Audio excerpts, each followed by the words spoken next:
only be doing one video this year, and so my video will just be a top 12 list of my favorite things anime related from this year. Um, I kind of put my list together based on animes I've seen this year. I've got some opening, ending thrown in there, some mangas, all that good stuff kind of jumping all together. So yeah, hope everybody's having a great week so far. I'm doing this on Thursday, so hope everybody had a great week. Hope you have a great weekend as well. And yeah, I hope you enjoy doing Today's Anime for everybody who's going to be participating.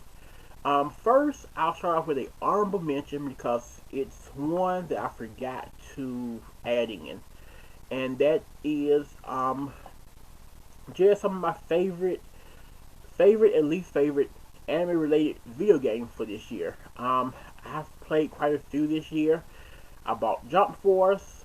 I got Black Clover on PS4.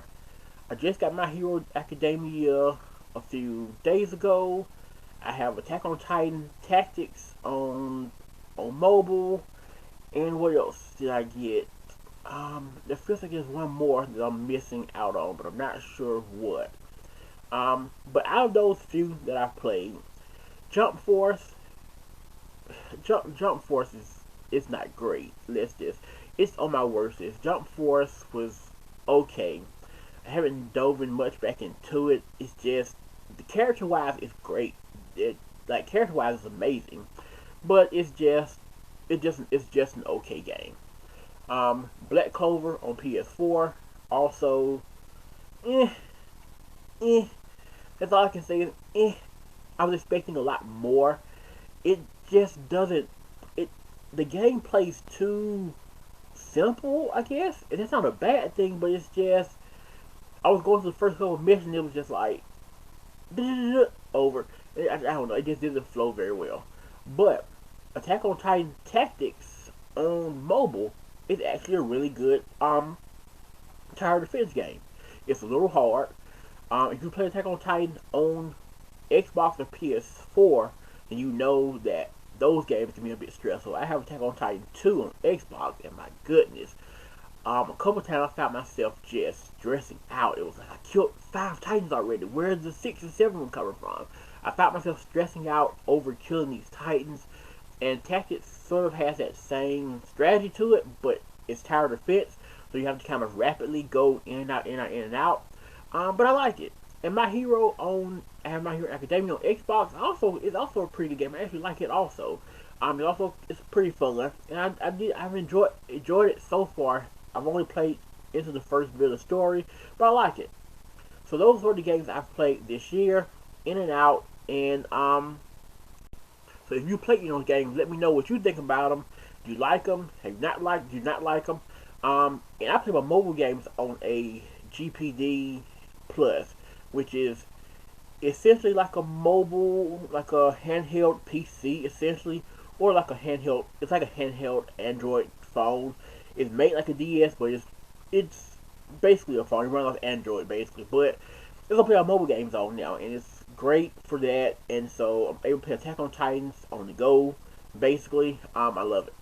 So yeah, if you play those games, let me know what you think. And yeah, if you recommend any good anime themed games, I'm always up for trying new ones, whether they're retro or not, because I've got a few retro games too.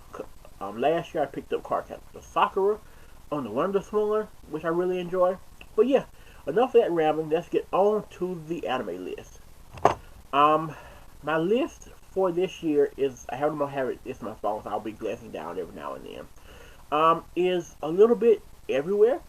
I didn't realize how many shows I had watched in 2019 from like the current seasons, and so it's kind of hard to pick. I had a few 10 out of 10s in there, and I was like, okay, I didn't remember I gave those 10s. So I kind of had to kind of filter through and pick what I really want to talk about and not talk about. So, number one is my favorite ending of this year, and my favorite ending of this year is Lucky Ending from Fruits Basket. It's the ending they use in the first half of the series, and it's beautiful. It's smooth. The voices kind of flow. The whole scenery of the ending, the way they're like laying on the ground and everything kind of flowing by, it matches the theme. And Fruit Basket in 2018 in general was just beautiful. I was never a fan of the original series, and I honestly wasn't a fan of this series at first. I was watching it sub and didn't like it. I started watching it dubbed and fell in love with it, and now it's easily one of my favorite shows from this year. The show was great. It was amazing, amazing, beautifully done, and its ending it fits so well. It just like it's smooth the way it flows. You can feel the emotion in the song, and the emotion in the song matches the emotion that we get from the show and from the characters. My number two is my favorite opening of the year, and that is My Home from Dimension High School. If you did not watch Dimension High School, it was the anime that was half live action, half CGI.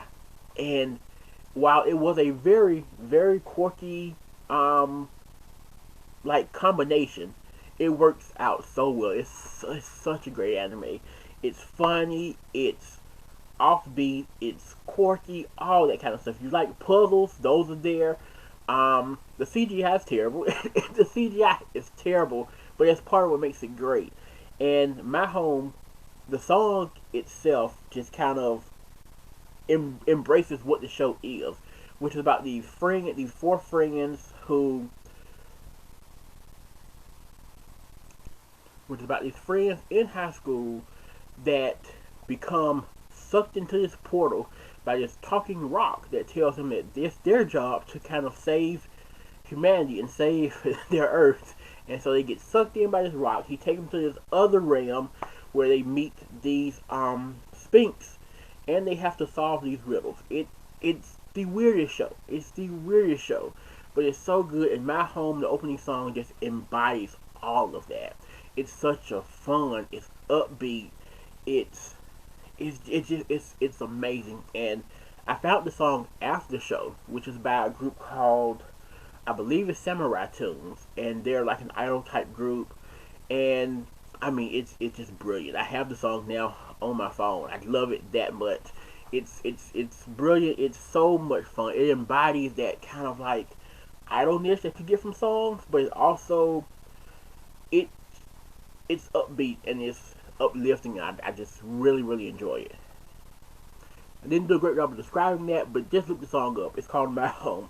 Like I said, by Samurai Tunes, I believe. Number three.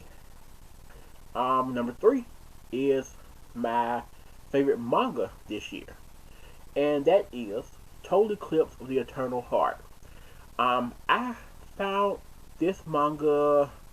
I got it out of Otaku USA magazine. I get the magazines in the mail, and this was one of their mangas they were discussing in this discussion section, and so I decided to kind of check it out. It's yeah, it's a bit of everything. It's a bit of sci-fi. There's some yaoi, um, a little bit of horror also because there is some blood and some killing. Um, and yeah, it's a little bit of everything. From what I can tell, because I read the manga digitally. From what I can tell, from what I read, which was about three, maybe four chapters, that's all there is, or that's all that's been released in English anyway. I couldn't find any more chapters. Nobody had any. Not even the scanlation sites had any more chapters. That was it.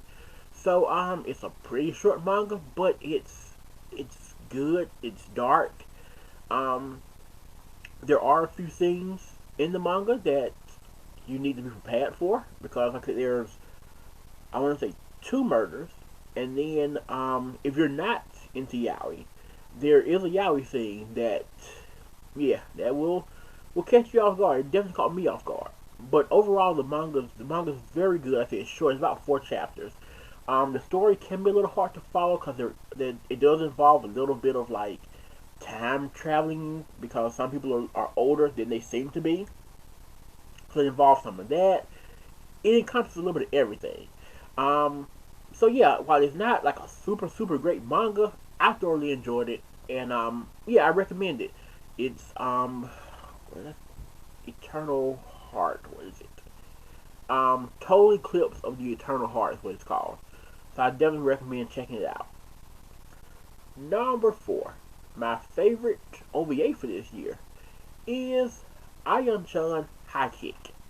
Ion-chan High Kick is an OVA from the 90s that I watched this year. I originally watched it for my audio only podcast that I do. Um, and on there I tend to just review short OVAs. So I watched it for that, and man, is it good.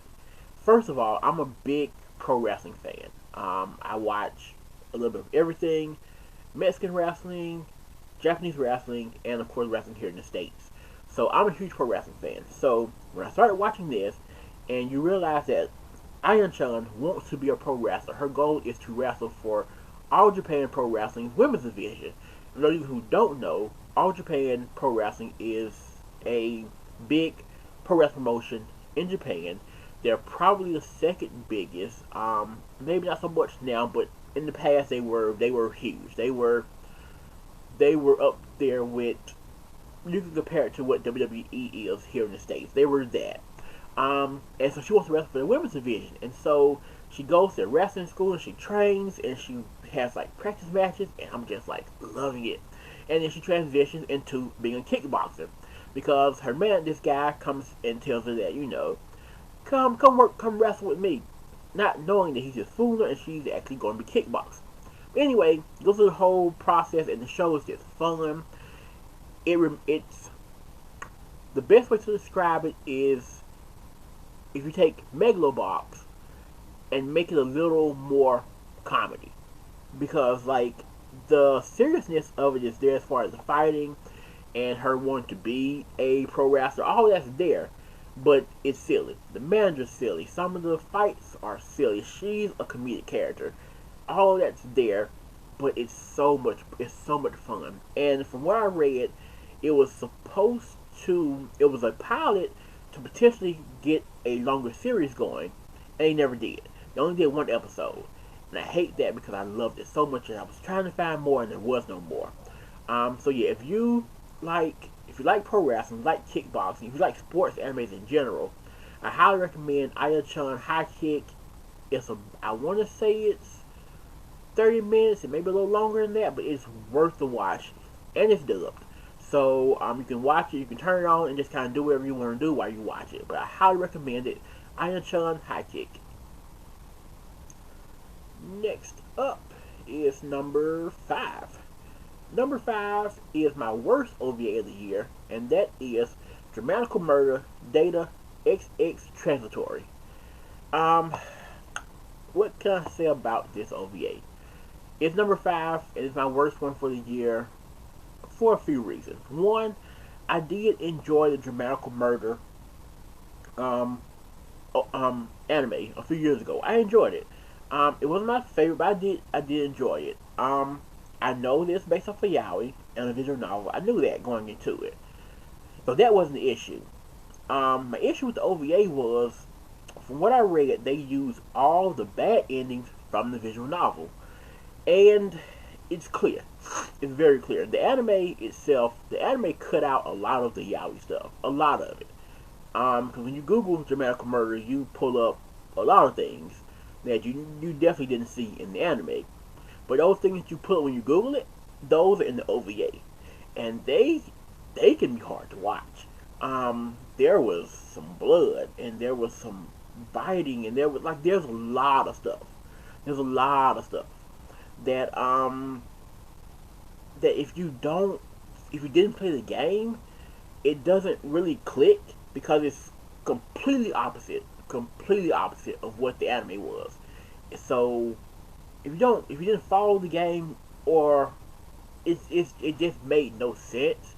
And I don't know why you do an OVA with just the bad endings. Why not the good endings when those make more sense? And I would assume that for the fans who are watching for the yaoi aspect of it, wouldn't the yaoi parts that are in the good endings be more, I guess, fun to watch, for lack of a better word? Or more enjoyable, I guess.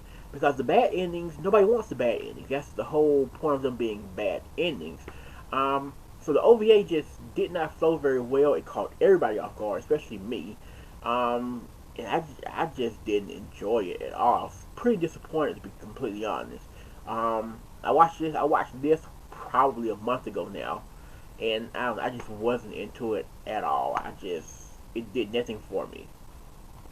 I even seen comments people who want the yaoi part of it, and they were kind of not expecting it either. On to number 6, which is my most unique anime that I watched this year, and that anime is Joshikasi or Josh Joshikasi. I'm just gonna say Joshikasi. I'm probably butchering that, but hopefully you guys know what I'm talking about. It was the anime that was completely silent. There was no voices, no audio. It was a silent anime, and that's why it's my most unique anime this year. Because to my knowledge, I've never seen or watched another silent anime before. Um, and to be honest, I enjoyed it. I really enjoyed it. Each episode was probably about maybe 3 minutes long, maybe right at four. But it was something different. Granted, there was no voices. There were noises from like squeaks and like the rain and stuff like that. But there was no actual voices in the anime, and it made for a fun watch. Granted, it could be a bit pervy at times. There were definitely some things that were like, oh, okay, we're doing that, okay. But yeah, I thoroughly enjoyed it, and I recommend it just to watch something different. Um, because it's hard to watch anime when you're watching it and there's no voice, so you have to kind of piece together the story as you watch it. And granted, the stories weren't in depth; they were simple stories they were telling, but it was fun to kind of watch and see the characters interact with each other, and just head nods and smiles and just eye winks and pointing and just doing simple stuff like that. It was really really enjoyable. I really enjoyed it. Um, and yeah, one thing that comes to mind that's definitely pervy. I won't even talk about it here, but it was weird.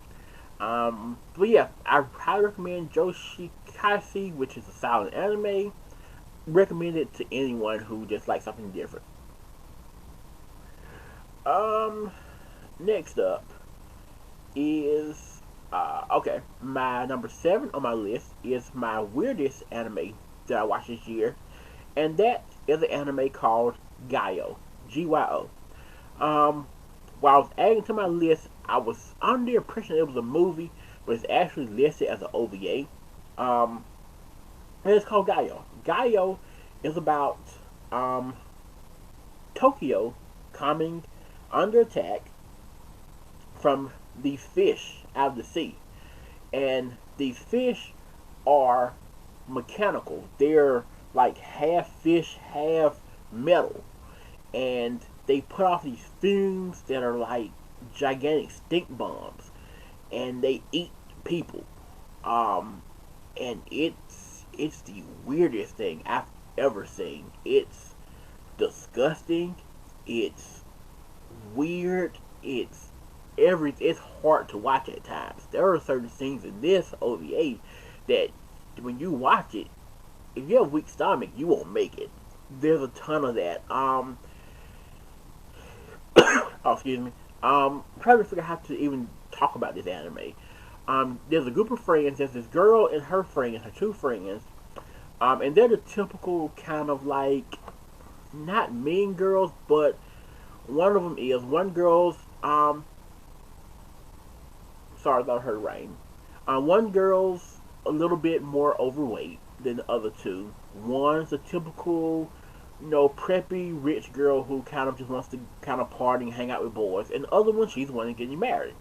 She's getting married and there for her bachelor party. So they rent this house out, and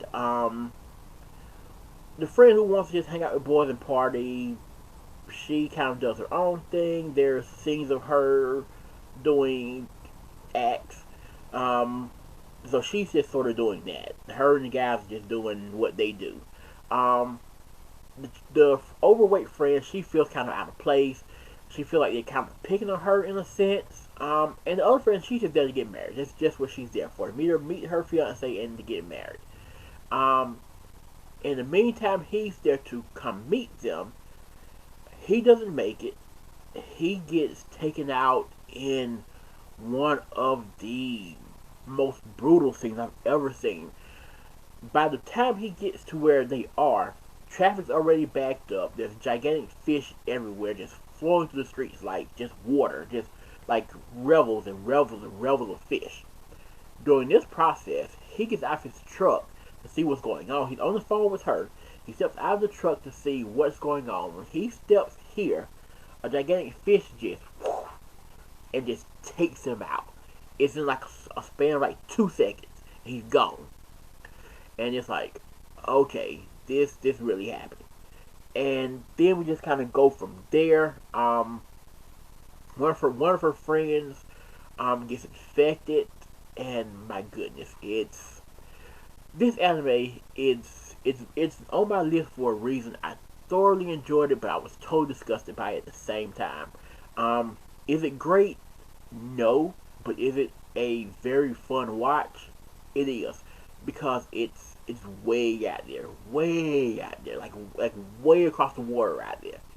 So I recommend it, but do not eat while you watch it. If you have a weak stomach, don't watch it. If you get, it's not really scary, but it kind of is scary. So if you do get scared easy, don't watch it.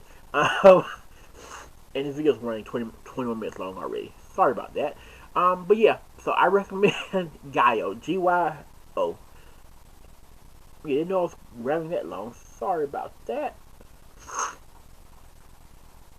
Just a second, guys. Excuse me. Alright, guys. Number 8 on my list. I'm just going to preface this by saying, don't judge me. Please don't judge me. But my guilty pleasure anime for this year is Miru Tights. Yes, that's right. I said Miru Tights.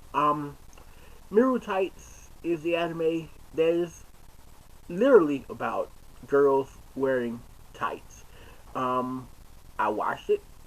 I thoroughly enjoyed it. And that's all we're going to say about that. If you've seen it, then you know. If you haven't, then you probably don't want to watch it. But yeah, so my number 8 anime for this year, Mirror Tights. Let's move on. Number 9, my favorite comedy anime for this year, is another one that's a bit out there. May say a lot about me. But that is the anime Why the Hell Are You Here, Teacher? Why the Hell Are You Here, Teacher was the anime that came out this year that is about the students that date their teachers. That's exactly what it's about. In each scenario, the show opens up with a male student doing just something random. One was at his house, one was I think at his job or something. He was just there. Just one was at a water park, just doing regular stuff. And he'll start talking, and he'll start saying this stuff in this weird dialogue. He's talking, and he's like, "Senpai, why are you here?" And every time the teacher's at this random place, she's at his house, she's at the water park, wherever the situation takes place, she's there. And there's 4 scenarios, there's 4 teachers and 4 different students. And yeah, it's pervy to the max. Like, they don't even try to even hide it. It's teacher and students doing things they shouldn't be doing. It's way out there. It's so hilarious. The situation they put them in are, yeah, not great, but it's such a fun anime. I highly recommend it. If you like ecchi type comedies, this is perfect. Although it be it now, the studio seems to be on the fire because they're not paying people apparently, and the owner of the studio is gone. So yeah, that's a thing. Number 10, my number 10 on this list this year is my sleeper anime of the year, which is basically this anime I feel is underrated and not being talked about, and it's one that I found literally a few weeks ago during the middle of the season, and that is Stand My Hero's Piece of Truth. Stand My Heroes Piece of Truth is based off of apparently a visual novel. Um, I didn't even know the anime was even out. I was kind of scrolling through the season to see what else I hadn't been looking at, and I found this, and it was dubbed. So I put it on my list and started watching it, and it's so good. It's so good. Um, when you watch it, it's clearly that it's based on a visual novel because it's the whole scenario of the female protagonist and the cute guys who are all around her. This time they happen to just be cops. If you've played Collar and Malice, it sort of reminds you of that with the female protagonist and the guys who are cops. Sort of reminds you of that. But one, their opening is also amazing. It's so good. Um, but just the whole premise of the story, the way it flows, the main character, she has an immunity to drugs. Or at least certain drugs anyway, like stuff like chloroform and all this kind of stuff that people might use to incapacitate somebody. She's immune to it. So she's sort of their secret weapon because she can't be hurt by drugs. Um, but the story gets deeper than that. There's some character developments and changes in some of the male cops. It's really, really good, and I hear nobody talking about it. The show just kind of flown under the radar. It's being dubbed, but I don't know anybody that's watching it. And it's really, really good. I cannot recommend it enough. That's why I call it a sleeper anime because nobody seems to be watching it. So I recommend Stand by Heroes. Piece of Truth. It's a great, great, great anime. I'm really, really enjoying it. Almost done here. Number 11. Number 11 is a two-parter. Um, my favorite anime of the year, and I couldn't decide on just one. I had to do a part A and part B. My favorite anime of the year, number one, 11A, I should say, is Domestic Girlfriend.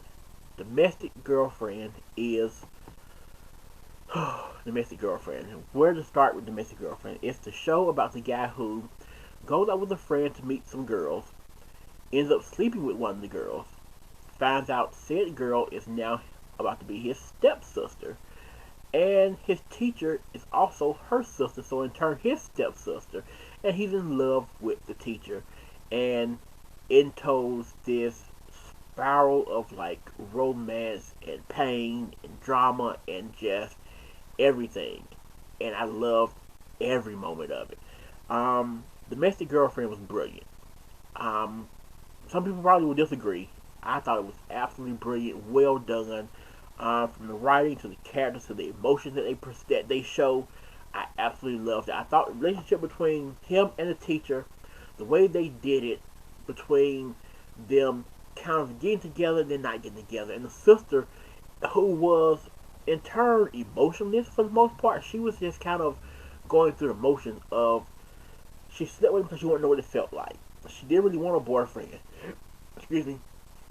She wasn't even really into that kind of like love type of thing until she realized that, oh, she does have feelings for him. She likes the way his personality and the way he treats her and all this kind of stuff, and she became jealous. And then there's this sisterly rivalry that happened, and everything is so good.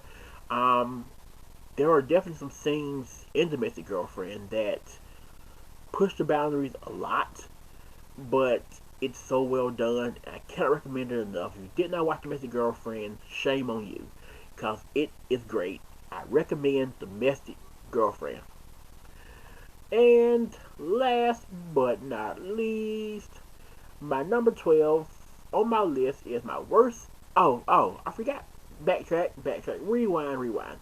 11B is Carolyn Tuesday. Again, Carolyn Tuesday is a musical anime about two girls, Carolyn and Tuesday, who live on Mars, and they become a musical duo. You have Carol, who is from this rich home, but she feels not lost per se, but lost, and she feels ignored by her mother, who's this politician and wants everything to be perfect. They're this perfect rich family, but they're not. They're really not. And so she runs away to do music. Then you have Tuesday, who's this girl who was sent to Mars. She has basically been living on the streets her whole life, sort of taking care of herself, and she does music also, and they come together and they make this perfect blend of just musical harmony, and again, it's wonderful. You really see the struggles of like people from two different lives coming together, and you realize that even though they're from two separate lives, that when they come together, they share the same struggles and they share the same like feelings of pain and feelings of wanting to succeed and be better than what they were raised to be. And it's wonderful. I'm pretty sure you've probably seen it, but I can't recommend it enough. Carolyn Tuesday. And on to my last on my list, number 12. I couldn't decide on what my worst anime was. I've seen quite a few bad ones this year, but this is one that really disappointed me because I love sports animes. I really love sports animes, and so this disappointed me a lot. And number 12, my worst anime of the year, is the anime Tri Knights. And Tri Knights is a rugby anime. Um, but it is no all in. I mean, yeah, all in. I believe it's all in or all out. I can't remember which one it is now. But it's not that one. Tri Knights tried too hard and failed at everything. Um, yeah, Tri Knights tried too hard at everything and didn't succeed at one thing. And that was my problem with it. But I love sports. I got into sports animes really. I had seen Prince of Tennis years ago, but I never watched a lot of sports animes, even though I'm a big sports fan. But I got into sports animes through watching like Haku, and then I got into Dave, which was a soccer anime, and then I got into All In, which is a rugby anime, and then it's just been spiraling from there. So when I saw you making this one, I'm like, okay, I cannot wait. It's going to be a great anime. There is a great sports anime this year. There's two actually, a basketball one and a tennis one, both out now, both brilliant. But I was like, okay, this is going to be good. And the problem with Tri Knights was this: it couldn't decide whether it wanted to be a pretty boy anime or if it wanted to be a rugby anime. It was like, well, let's try to do both. Let's have pretty boys playing rugby, but let's kind of squeeze in some rugby here and there, along with like pretty boys doing pretty boy stuff. And the problem was there was no clear balance of either. Instead of it being like 50-50 of like maybe pretty boys doing rugby and vice versa, and keeping that balance kind of there was just like, oh, pretty boys, let's practice some rugby a little bit here and there. Let's do rugby moves so we look really strong and our muscles show. But there was no clear balance of what was what, and the show just did not flow very well. I kept giving it a try. So I watched about 4 episodes, and after about 4, it was like, okay, I see the pattern. We're just going to do rugby practice most of the show, and there may be a game somewhere down the line. We're just going to practice and do moves so that the guys look really handsome and strong. And I love idol animes also. Shown Hollywood, B Project, A Simple Stars is really good also, so I get it. But this just wasn't it at all. And so to me it was a disappointment. I just did not love it. I had to drop it. I was like, okay, this is not gonna work. I just let it go. So yeah, my worst anime of the year. Like I've probably seen worse animes than this one, but this one stuck out to me because I was so hyped for it. And that is Tri Knights. So yeah, I've gone on for 34 minutes now. That's impressive. But yeah, so this is my list for the 12 days of anime. And I hope you guys enjoyed the list. If you've seen any of these animes I talked about, or if you read the manga I mentioned, or any games I mentioned also, leave a comment below. Let me know if you liked them, didn't like them, sort of liked them, and what you did like or didn't like about each anime or manga. So yeah, I will probably upload 2 more videos on this channel before the year's out. But this is the only one for the 12 anime. So until next time, hope you guys all enjoy the 12 anime. I cannot wait to watch your videos and see what you post about. And yeah, so until next time and until 2020, see you guys later. Don't forget to give a thumbs up or a thumbs down, either one. Hit the subscribe button below, leave a comment, and yeah, until next time, maho, maho, maho out.